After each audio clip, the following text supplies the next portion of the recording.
Good evening, everyone. We'll get underway in just a minute or so, just wrapping up all of the last minute things. So I've got everything ready for you. Tonight we're talking Amazon FBA and your product listing. So we'll go through everything you need to know for your product listing. We'll get underway in just a sec. If you are watching us live, junglebooster.com/live. I knew I'd do that eventually. junglebooster.com/live to jump on the chat box. If you are watching the replay, junglebooster.com/replay, and you can grab all of the notes and have a chat to me in there as well.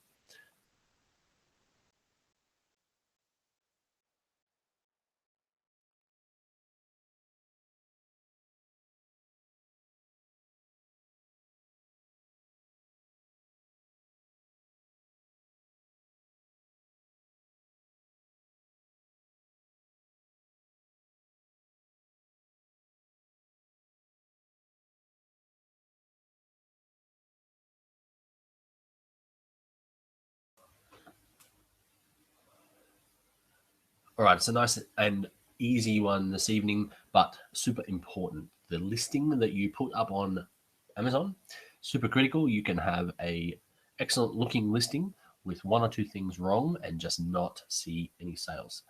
There are so many things you can test, tweak, and play with. There's a few gotchas that I'll go through tonight as well.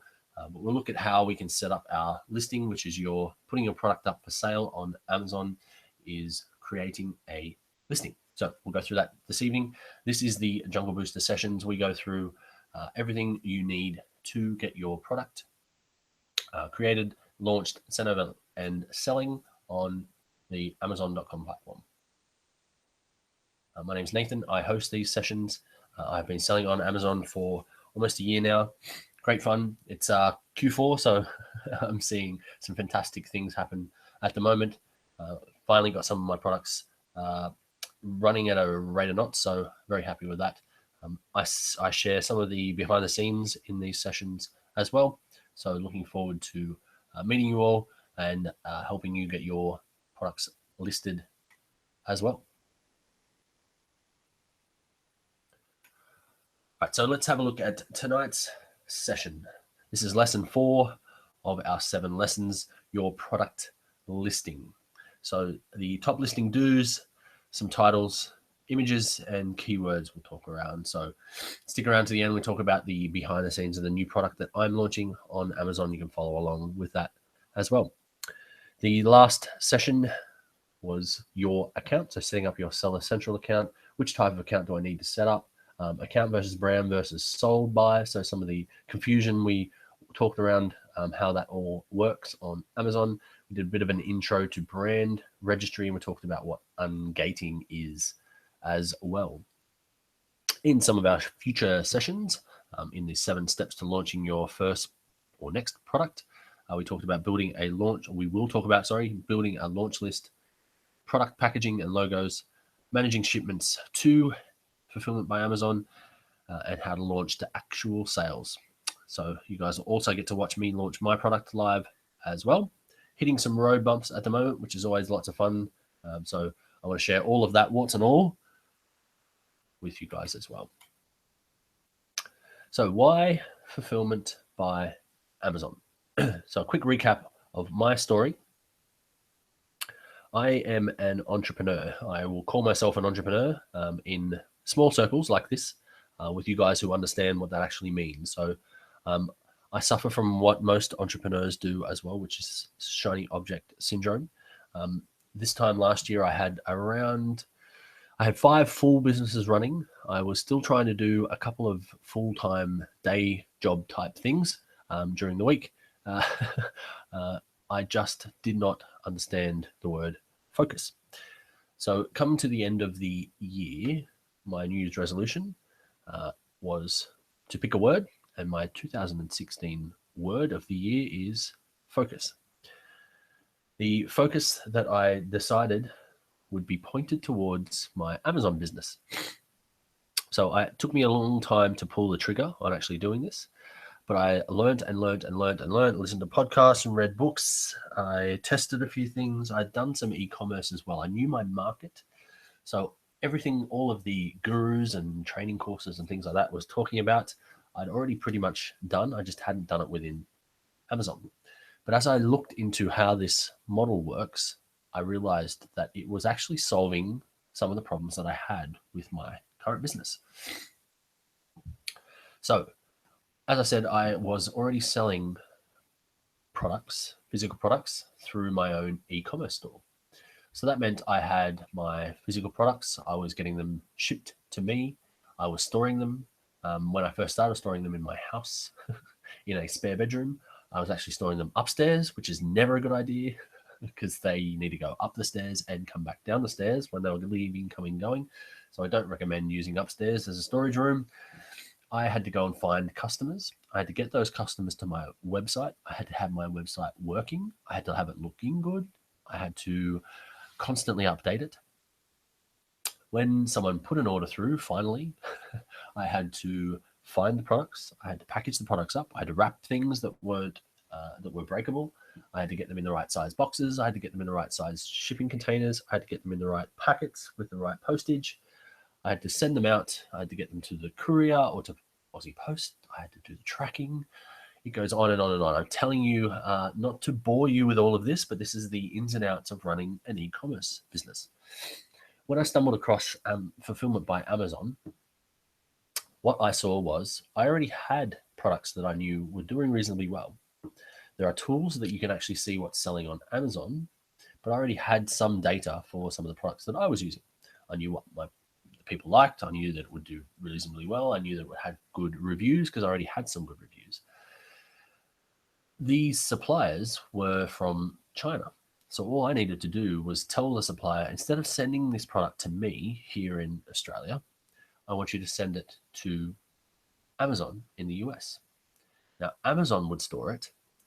Amazon would collect the traffic, find the customers to their website, which never goes down, would never have a problem with the checkout, would never have an issue with PayPal. They would then pick, pack, and ship. They use robots for these things now. They would send it out to the customer.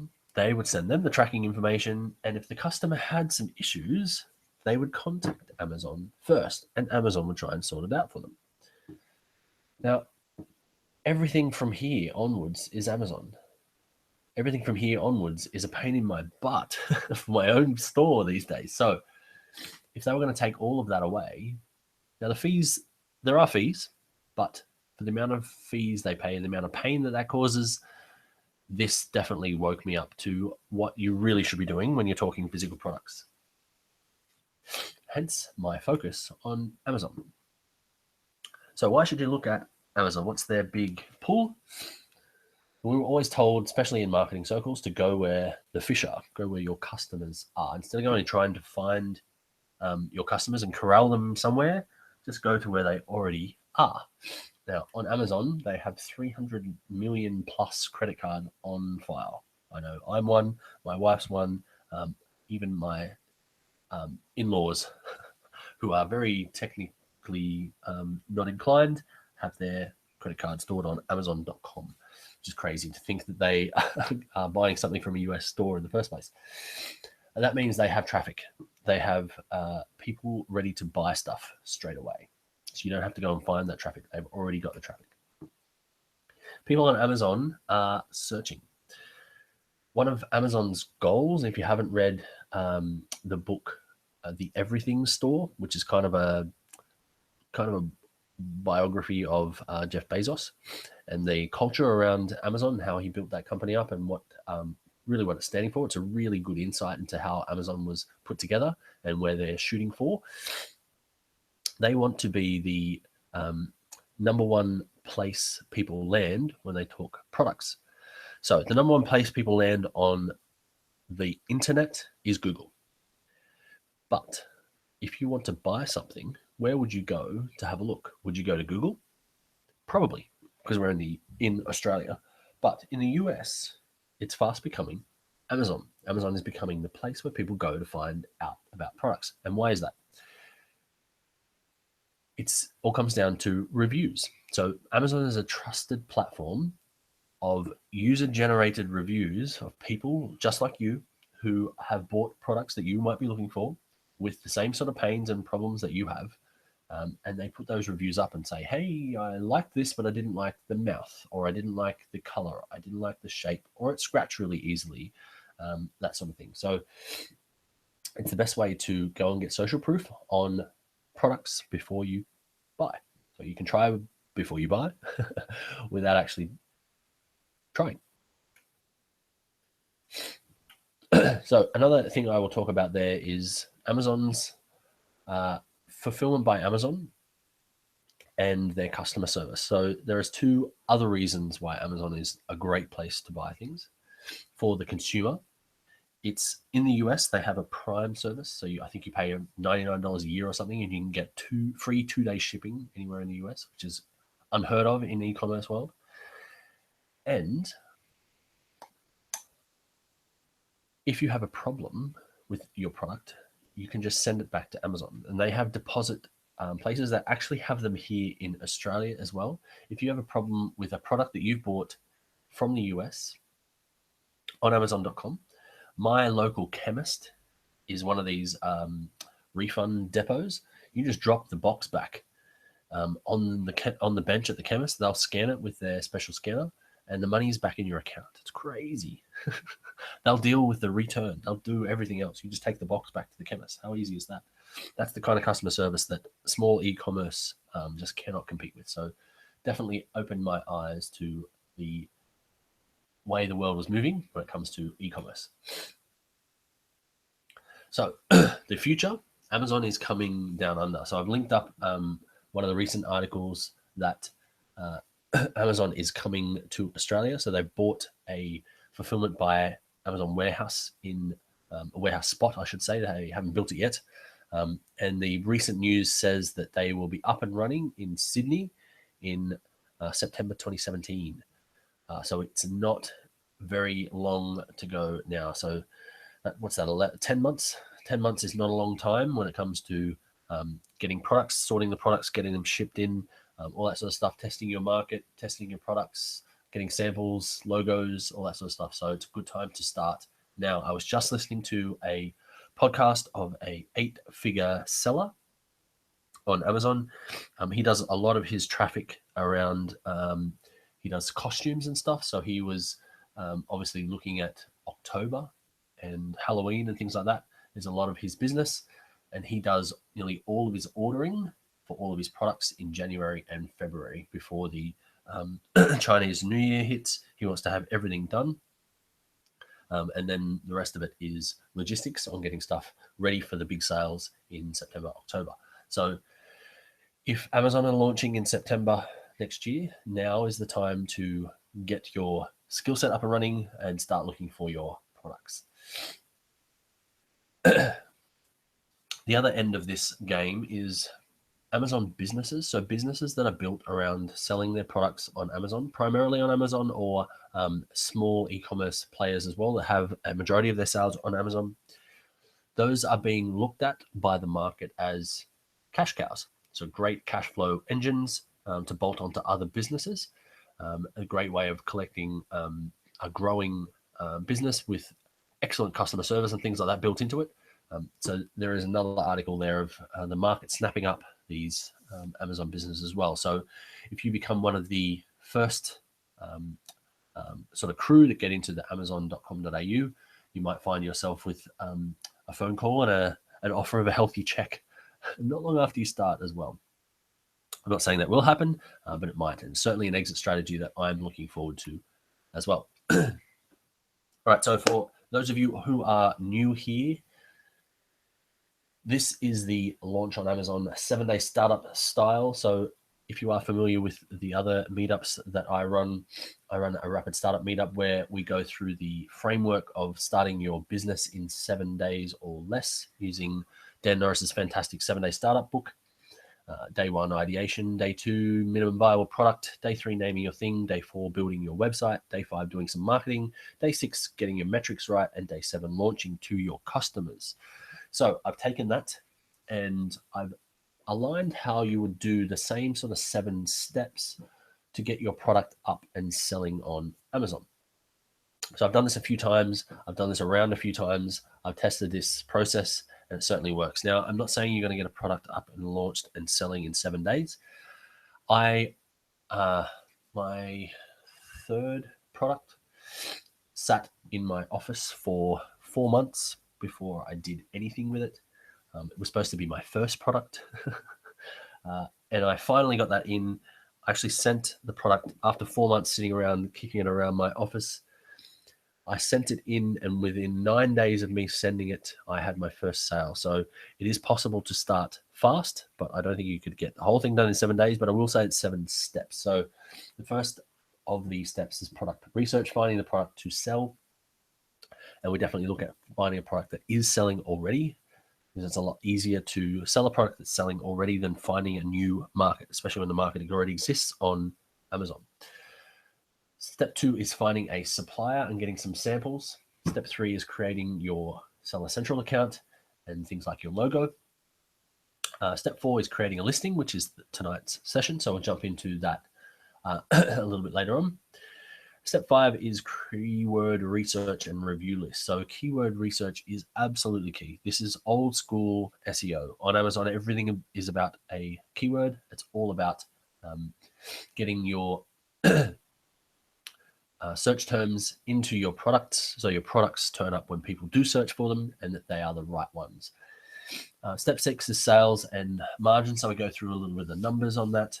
Cash flow is king when it comes to this business, so getting that right is important up front. You might find yourself sold out with no money to buy a new product, which happened to me on one of my products as well. And day 7 or step 7, the promotional blast, so you can get yourself rolling with sales in that algorithm of Amazon so they can turn you basically on.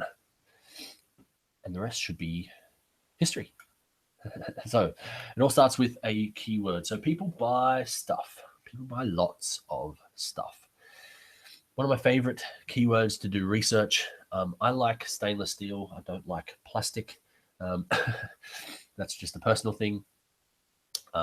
Stainless steel is a great place for me to start. I find all sorts of cool stuff on a stainless steel, but if you type in stainless steel and use a tool like Jungle Scout, which gives you sales estimates, you'll see the top 15, and this changes all the time, so if you go and run this now, it'll be different, but the top 15 products just for that keyword, you've got things like stainless steel wipes, you've got 12-piece stainless steel cook sets selling for about $55.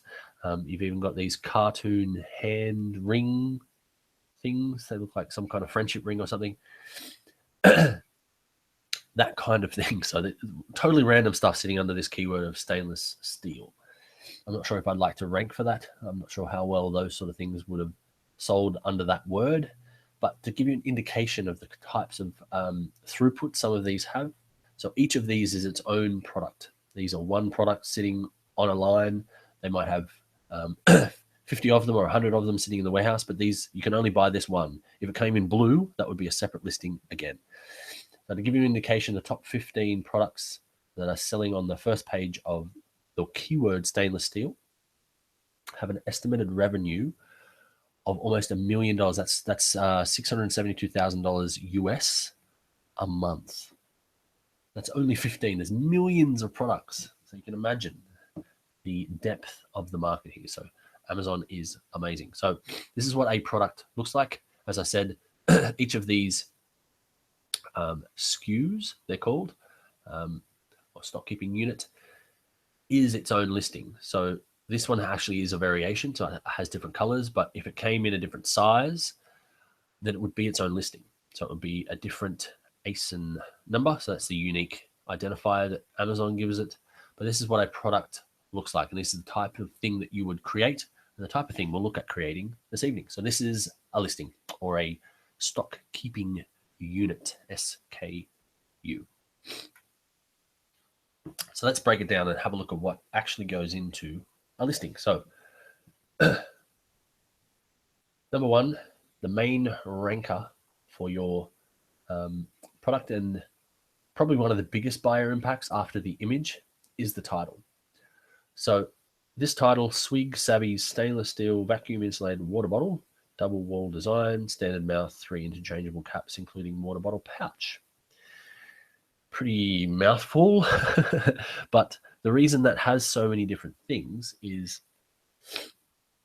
people searching for these types of things: insulated water bottle, stainless steel vacuum insulated, stainless steel water bottle, double wall, things like that. All of those sorts of things would be probably very good search terms on Amazon. Hence why they would, what's often referred to as keyword stuff those. Now it actually reads okay. It's a bit of a mouthful, but it's not spammy. So they'll be getting away with that. If you just had, say, a pair of shoes and you've put Nike, Reebok, Adidas, Pump in your title, Amazon would turn that off and say that is you're pulling punches there. That's craziness. But if you have something that is useful to the customer and you're explaining what your product is, then it's actually a reasonably good title. The next thing on here is the seller's name. This is the brand that comes up. We talked about this in the previous session as well. So if you want to dive deep, you can jump on the YouTube channel and watch the previous episodes of these. But you'll see Swig Savvy. He actually has the title in the brand name in the title as well. That's the brand. You can click on that within the listing and go and see the other products that that seller is selling as well. And then number 3 there is the reviews. So I would say the reviews were just as important as the title on there. If you had no stars and no reviews, it's very difficult to get your first product sale. Hence why you would run things like a promotion. People will jump over social proof when they can get a awesome deal on things, and that's a great way of getting your first couple of sales, getting the first few reviews in, and then you can turn the price back up, and hopefully you've got enough social proof with those. So Amazon is driven around reviews. There was, as we've talked about in some previous sessions, there was a recent terms of service change where they turned off the ability to get incentivized reviews. So you can no longer use review services now to bump up your reviews, which is actually a good thing for the market. I think we're going to get back to having normal levels of reviews on products and real reviews as well, instead of all of these I was paid for this review, or I was incentivized by a cheap product or whatever to get this review, which is, I guess, good for sellers and good for buyers as well.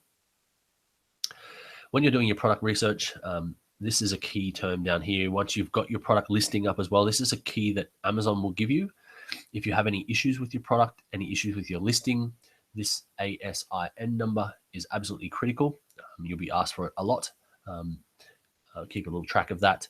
It's good to send people to. You can send people directly to your product by using that link as well. Not that link, that ASIN. You're guaranteed to come back to this individual product. So it's a unique identifier. It's good for product research, good to check on your competitors and stuff as well. You can put it in. That key works in a lot of the tools as well. So just if you're wondering where the ASIN is, it's sitting under product details on the listing. And the number 5 there is the BSR, or best seller rank. And that's sitting down there in the product details as well. So you'll see that Amazon's best seller rank, this is number ranked 2,262 in sports and outdoors. Sports and outdoors is the senior category. There are some subcategories. So you see sports and outdoors sitting as the primary there. It's got outdoor recreation, camping and hiking. These are subtitles underneath, right down into water bottles underneath there. So this product obviously is a water bottle and has its own section. It's actually ranked number 126 in water bottles. So water bottles is a hot market. So to be sitting that high on the ranking means that this product is doing reasonably well for on the external view there.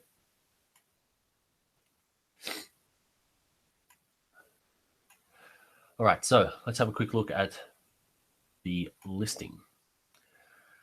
So we talked a little bit about the keywords in the title. Now, the first thing I would do with this is Amazon's algorithm has been tested, and there are some tools out there that prove this as well, that the words that you put towards the start of the title actually give you a little bit more of a boost. So this guy has the Swig Savvy as their brand. I very much doubt people will be searching for, and you can probably guarantee this as well for your product, especially if you're just starting out. If it was Nike's, I'd understand it, but Swig Savvy's is probably not something, especially because it's spelled with double V. I wouldn't know how to spell that, and probably the customers wouldn't either. If you put that towards the end as a buy swig savvies or something like that, it has the same readability to it, so there's no issue there. But you're leaving the keywords that would be searched closer to the front, which Amazon has. Amazon's algorithm weights a little bit better. Now, depending on the category you're in, there is a limit on the number of characters you can have in your title. This was a recent change. Some listings have been frozen because they haven't abided by this, even when they originally had a higher limit and they weren't even informed. So character limits on titles is tricky, to say the least. Most character limits on most categories is 200. So this one sits within 200. That one's fine. It's pretty close to 200 if you count them all out, but usually it's 200. If you get under 200, some of them have 80. So depending on the category you're in, but that's something to be aware of.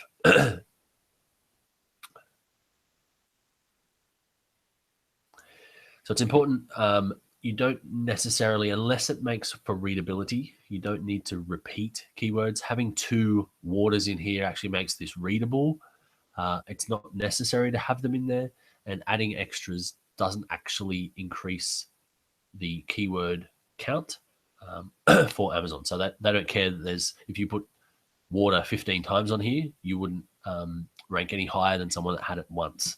So that repeating keywords they don't like. If you repeated it without it looking readable, they would actually delete your listing. There are some other terms of service things around the title. You can't have something for free or some sort of free giveaway or free bonus offer inside the title. You can have that in the product description down below if it does include free, like a user guide or something like that, or a free bonus something or other. You can have all that down there, but you can't have it in the title. Obviously, that kind of thing can be used as spam, and Amazon's trying to stop that kind of spammy looking to that as well. You also cannot put your competitors in here either, and that's something that's opened up to competitors complaining about. So, and that's something you'll get your listing frozen. Now, if you sold, let's say shoelaces compatible for the new Nike that has special types of shoelaces, you could have fits Nike flip tops. I'm making that up. You can have that kind of thing if it makes sense for the customer. And I guess it's not really a competitor in that state. If you are selling, let's say you had a coffee machine that had Nespresso caps, you were selling Nespresso caps or compatible, you could have Nespresso compatible written in there.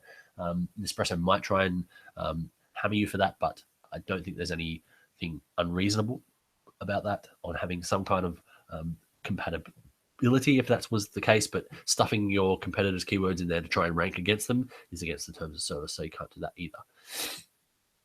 There are specific guidelines, as I said, for different categories as well. All right, let's go to the number one. So the absolute key to your images is to make them look great. And the reason being, the image is the first thing that people see. People will judge a book by its cover. They will absolutely judge your product against other products by the images. So it's the first thing people see. We are visual people. It's definitely a visual site. You'll notice that if you go and search on Amazon, and if I bring back one of those previous ones, you'll see that every single product has a white background and very minimal props. Now, that's actually the terms of service for Amazon. You can have props, but they need to be minimal. Now, it made sense to have very minimal props in the saucepans one, where they have like a piece of capsicum or something, or a tomato. I think they're just getting away with that. But you can have props in your other images. You'll see some of these other images down here. They're more action shots. You can have people using your product, but you can't have that as your first image. The first image needs to be on a white background. They're even particular about the type of white. You can't have no background, things like that. Minimal shadows and all that sort of stuff. So there's definitely some terms of service around that. I recommend using professional photos I've gone and got professional photos. I've tried to replicate those myself to try and save me some money. It was a stupid idea. They just do not look as good. And I even tested one to see how much it would impact my sales on one of my product, and it absolutely did. So I quickly changed that back out. So as I said, first impressions last. It is the first thing people see. So I highly recommend getting professional photos done. You can have up to, on most, I think nearly all categories, you can have up to 9 images. I recommend using every single one. People do like to flick through. The more pictures you have, the better. There is a minimum of 1,000 by 1,000 pixels, so that's a bit technical as well. And you can have action shots, as I said, with real people. I definitely recommend using real people, not trying to Photoshop your product onto stock images. I've seen that done poorly, and it definitely hurts your listing as far as I can see as well.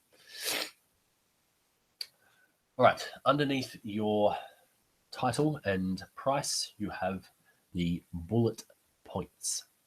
Now, for most categories, this is pretty standard. You get a couple of bullet points. I think some of them you can have up to 5 bullet points. You can repeat some of your keywords in here. It's good to have your keywords in your bullet points.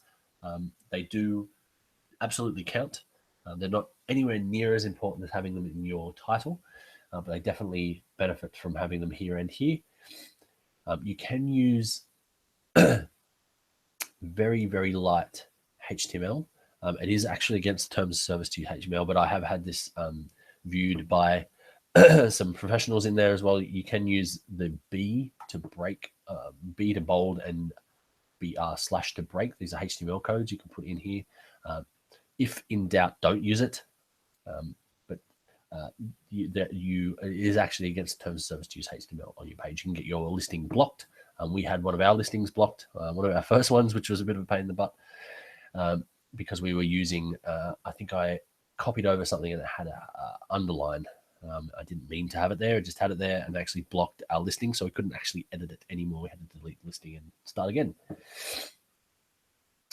All right. And the key to these bullet points is actually to have benefits versus features. So you would have seen this in a lot of the online marketing, a lot of the copywriting stuff.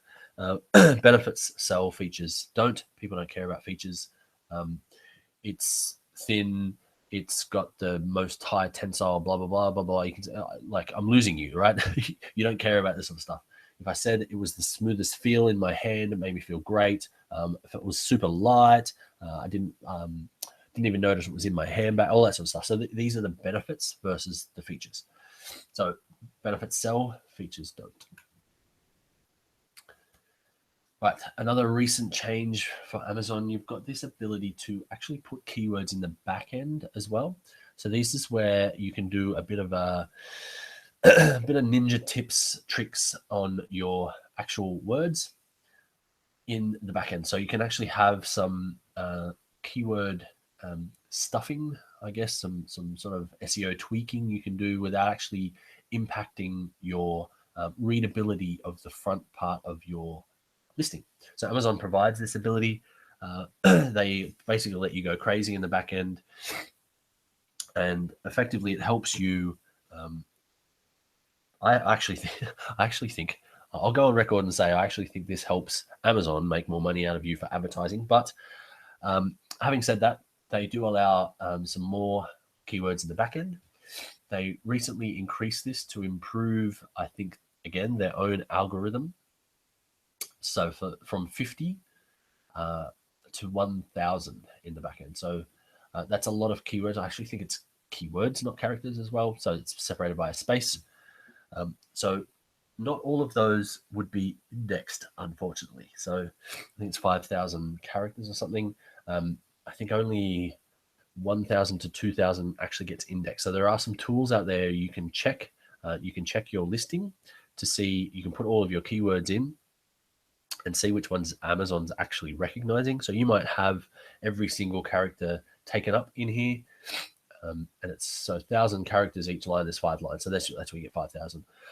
Apologies, I am a little bit under the weather today, but I'm back to it now. So if you filled all of these up, and right down here, you might have one of your keywords, this is the first time you've used it, it might be plans or something, you might find that Amazon's not actually getting down to this last one, or it's only doing half of each of them. It doesn't actually rank every single one of your keywords. There's no rhyme or reason to it yet. They just don't get around to indexing them all, and I think that's its own algorithms preference.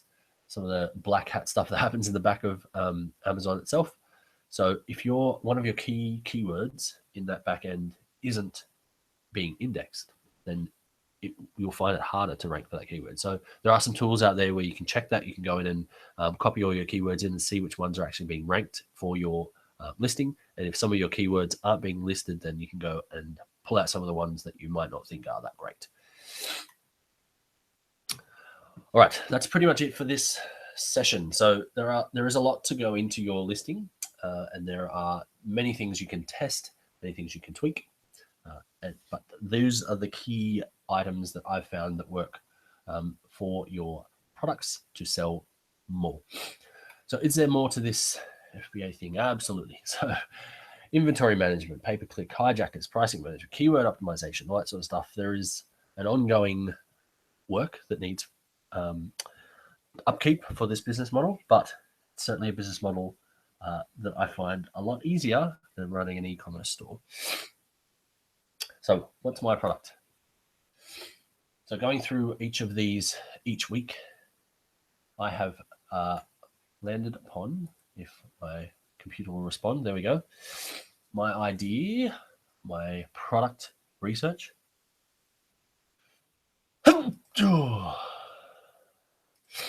Apologies, I hit the wrong button. I was trying to mute myself there. Sorry for all the snuffling in the background. So I have a product coming in the nootropics or supplement niche. Supplements is not the easiest product niche to be getting into. I have sold products before in that niche, so I'm well aware of how competitive, how cutthroat it is, how crazy it is, but I'm doing it anyway. The products that I love, I have sold them before. I understand the market, and I'm always up for a challenge. So I think it'll be fun to see what people can get up to. So day one was the validation, the ideation. Day two is the validation. So in day two, in our framework, we look to source suppliers and get our samples. Just one moment, I'm back in one.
Apologies for the delay. A little bit of a medical emergency with a 6-year-old with a fever.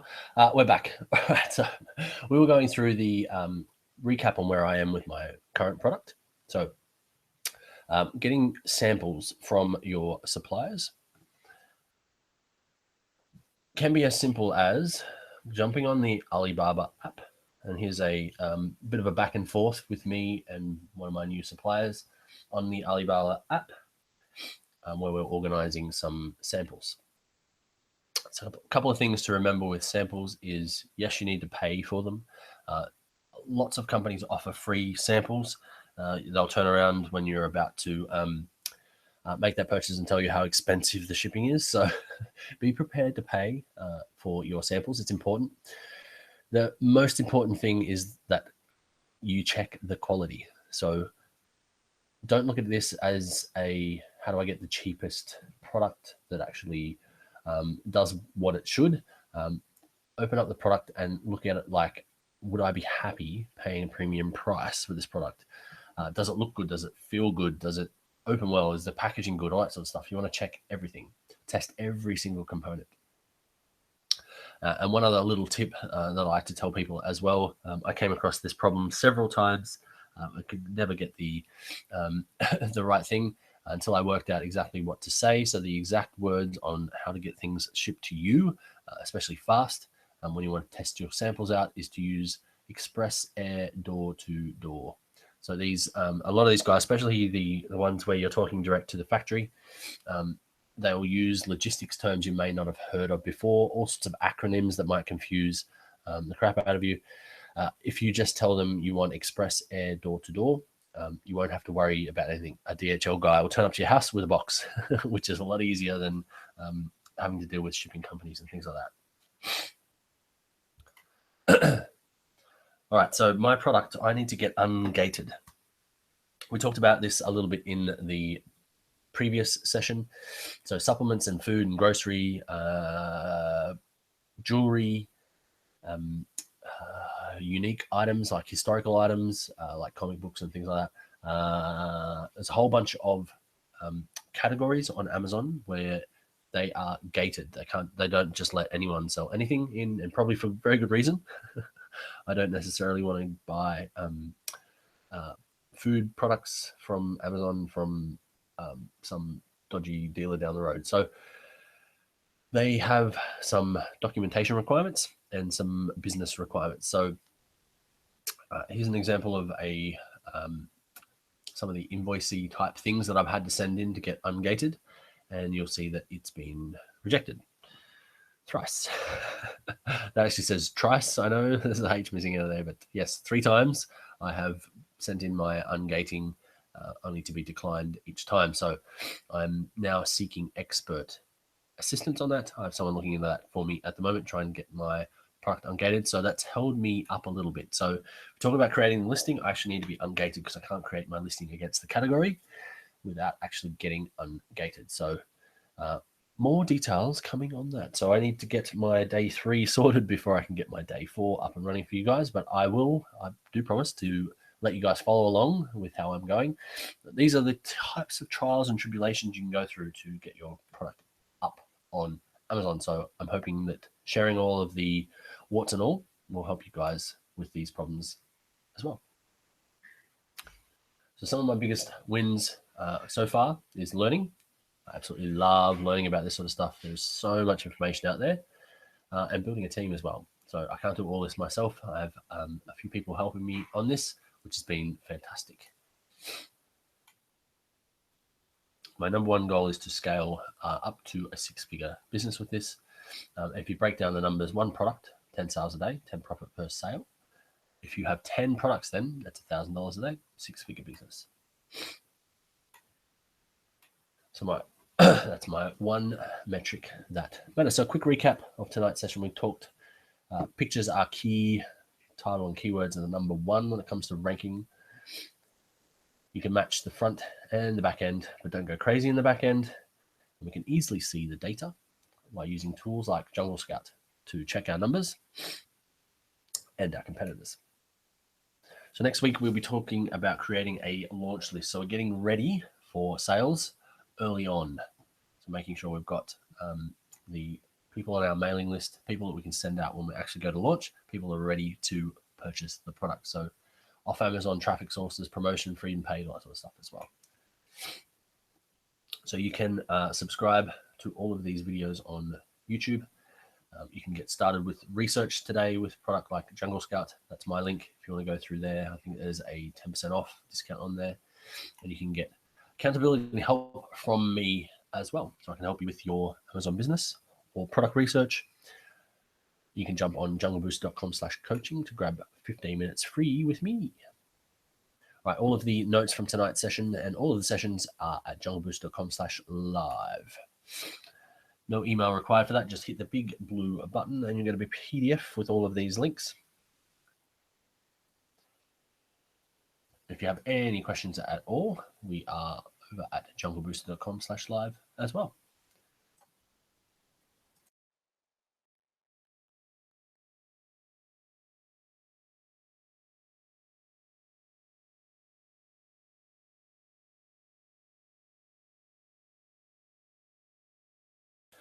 Okay, I hope that session was useful for you this evening.